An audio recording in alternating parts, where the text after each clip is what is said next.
Salve, scusate se il mio intervento è molto angolato, non ho uno sguardo così largo da abbracciare una visione complessa come la questione del teatro oggi. Io posso dire una cosa,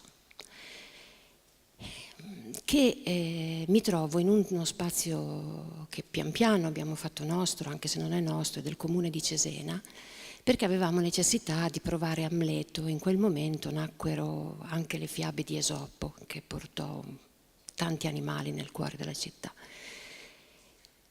E quello spazio lì, per me, da quel momento, ha avuto la stessa importanza della preparazione di uno spettacolo, quindi lo stesso affetto. Metto l'accento su questa parola affetto perché è una parola necessaria per chi compone, per chi scrive, per chi mette in campo un lavoro che non sa mai bene che cosa abbia combinato mettendolo all'aperto. Però c'è qualcosa che lo lega a quel lavoro, che appunto è l'amore, una parola forse strana, dopo anche una valutazione più tecnica, più particolare, però è questo affetto che mi guida dentro a questo spazio, appunto il Teatro Comandini, e riflettendo così proprio anche un po' alla vigilia di Essere Primitivo, di Mantica, queste attività che svolgiamo in questo periodo, ho pensato che lo sguardo abita lo spazio. Molto semplice come questione, non è così complessa, però lo spazio vive in relazione allo sguardo. Ma per legare queste due cose occorre affetto, occorre qualcosa che li leghi, un calore, un fuoco nascosto. Anche perché è interessante vedere come la geometria misuri se stessa, la geometria che risolve un sacco di problemi all'aritmetica, soprattutto l'incommensurabile. La geometria misura se stessa con un campo di forze e anche come un campo di forze si definisce e anche un campo di forze si definisce per mezzo della geometria. Quindi c'è un palco, una cornice, una struttura che contiene, che separa dal resto del mondo e che lì dentro c'è un campo di forze. Un campo di forze, questo dice la geometria, che si appoggiano necessariamente su un'esperienza concreta e l'esperienza produce calore, produce affetto, produce legame. Quando si incendiavano, il Valli si è incendiato, i cittadini l'hanno costruito. Il Bonci a Cesena, mi piacerebbe fare questa indagine tra i cittadini, quanti dei cittadini sentono il Bonci come proprio, come casa, come affetto, perché è questo che credo ci può aiutare anche a capire come legare questo pubblico allo spazio, come legare il luogo dello sguardo, il teatro, allo sguardo dello spettatore. E occorre un'idea probabilmente che vada anche un po' dentro alle questioni teoriche che comunque legano il nostro lavoro d'arte alla rappresentazione. Io per poter fare uno spettacolo devo avere un pensiero sul pubblico. Il pittore per fare un quadro deve avere un pensiero sul pubblico, corre un'ottica. La scelta di un'ottica è una scelta importante in questo momento oggi. Molto importante, scegliere di collocarsi in un punto anziché in un altro, e in questo credo che la mia sia un'angolazione anche favorita, perché avendo uno spazio io posso comunque assumermi un rischio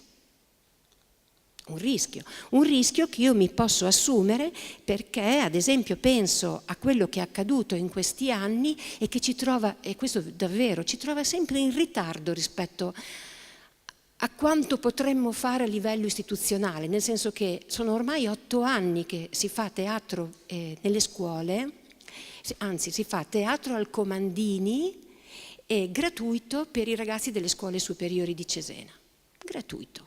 è un lavoro. Non lo faccio per risolvere alcun problema sociale, ma perché ne ha bisogno il mio affetto. Capite l'impostazione del mio discorso? Io ho bisogno di incontrare gli adolescenti, ho bisogno di incontrare l'irruenza della crisi che porta uno sguardo bambino. Ho bisogno dell'esperienza, della fatica di un'esperienza che è quella fatica, bella fatica, che si diceva nei teatri greci mentre si camminava in cima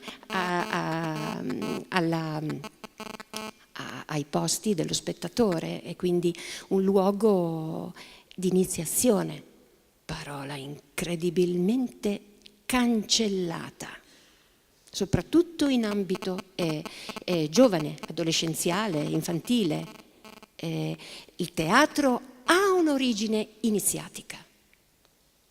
Quindi in un certo senso questo mio discorso è un interrogarmi su quanto sta accadendo lì dentro, non su un piano di numeri o di prospettive economiche. Vi dico, siamo sempre in ritardo su questo, al punto che stiamo cercando di capire tutto quanto sta avvenendo lì dentro, perché ognuno di noi ha bisogno di stare lì dentro per il proprio lavoro. Quella cosa mi interessa perché prima di tutto interessa la mia essenza di vita. Questo non è distante da me, mi riguarda. Per cui vi faccio un esempio: se io stabilisco che uno spettacolo per bambini va dagli 8 ai 10 anni, tu non mi puoi, organizzatore, far entrare dei bambini di 5 anni. Perché è molto precisa la questione, una questione di affetto. E quindi con gli adolescenti è incominciata 10 anni fa una relazione fortissima dove io desideravo che loro si innamorassero di quel luogo come io ero innamorata di quel luogo, non del mio lavoro. E loro hanno generato da soli una compagnia di ragazzi dove, e questa è la 4ª edizione di Essere Primitivo, dove loro presentano il loro lavoro, ed è un lavoro è legato al fatto che si presentano. Io non controllo quello che fanno, non è il momento del giudizio. Non è il momento del dire bello o brutto, è il momento del fare, perché lo sappiamo bene quanto impiegammo noi per fare Persiamondo 1-1. Impiegammo 2 anni, 10 versioni, 10 spettacoli diversi. Uovo di bocca, che adesso presenteremo a Mantica, ha avuto 50 titoli all'interno di una ricerca della voce. Quindi questo spazio diventa produttore. È lo spazio che diventa produttore. E quindi diamo ai ragazzi i tecnici del comandini, la presenza di un custode, l'organizzazione che traduce i loro desideri in un programma, e nascono questi spettacoli che durano al massimo 20 minuti, e bisogna che abbiano un tempo breve anche, no? Perché è difficile gestire un tempo lungo. Ma dentro quel momento c'è uno sguardo sul presente, sul desiderio del presente, sul desiderio che uno spazio possa connettere il mio sguardo. E questo desiderio del presente in relazione al teatro mi capita anche con questo metodo errante che porta alla creazione di spettacoli in base all'incontro con persone, alla relazione, sia nell'ambito della voce, sia nell'ambito dell'infanzia. E questo metodo dell'erranza che è nato lì dentro grazie all'incontro d'affetto di uno spazio attraverso i giovani e i bambini, questo fatto mi ha portato a chiedermi una cosa: ma perché questo teatro, da dove viene questo teatro? Cioè non è un problema di spettacolo, è un problema di prima e dopo. E allora, anziché fare i corsi di aggiornamento per le insegnanti nelle scuole, li faccio in teatro, perché comunque il teatro, quel teatro con quella presenza d'arte, perché l'arte per me è affetto, è quel fuoco che brucia, che dicevo all'inizio, comunque stabilisce una regola. Per questo io non controllo i ragazzi adolescenti che vengono e portano il loro lavoro lì con l'appoggio tecnico, con una scaletta di prove, come se fossero produzioni di alto livello, è come se fossero prodotti da noi alla fine. Tuttavia questo discorso mi interessa perché arrivano 100 persone a partecipare a un laboratorio che precede lo spettacolo di Nelly Sachs e magari in sala abbiamo 90 persone di pubblico. Questo è successo a Genova una settimana fa. Più il desiderio di toccare con mano il teatro che di andare a teatro a vederlo come se quasi il pubblico volesse imparare un linguaggio. Come se gli adolescenti, è un affetto, perché comunque lì dentro io ci sono, quindi loro vengono e mi metto a disposizione di un interrogativo, ma è interessante vedere che dopo 5 anni di lavoro con le superiori si presentò un giorno un ragazzino con una scheda tecnica, una scheda teorica e un copione. Io non avevo mai insegnato loro questo metodo, che è il mio metodo, ma si assorbe. È un sistema di assorbimento. Per chiudere, con questa idea anche di fare esercizi nel teatro, esercizi dello sguardo in generale, esercizi delle traiettorie dello sguardo, esercizi sulla domanda fondamentale, ma come vedo? Come vedo le cose?